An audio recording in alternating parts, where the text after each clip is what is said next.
Ժողովուրդ, մենք երբեք միասնական չենք լինի, եթե այս մարդը առնակչություն անի ու մեզ բաժանի։ Եթե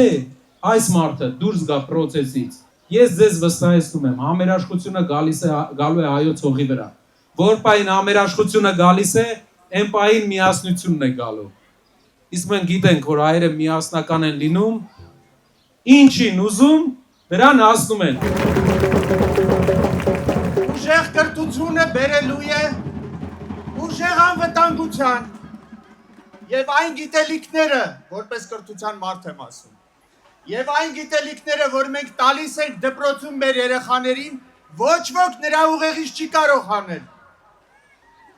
Այդ գիտելիքներով մենք կարողանալու ենք պաշտպանել մեր հայրենիքը եւ նրա սահմաններում, եւ նրա սահմաններից դուրս։ Հունիսի 7-ին թող հաղթի ոչ թե աղմուկը, այլ խիղճը, ոչ թե սուտը, այլ գործը։ Մենք նաև գտնում ենք, որ մեր Հայաստանի Հանրապետությունում պետք է լինի մարդասիրության մթնոլորտ, մարդասիրության։ Չի կարա այլևս որևէ մի չինովնիկ մատ թափ տալով խոսա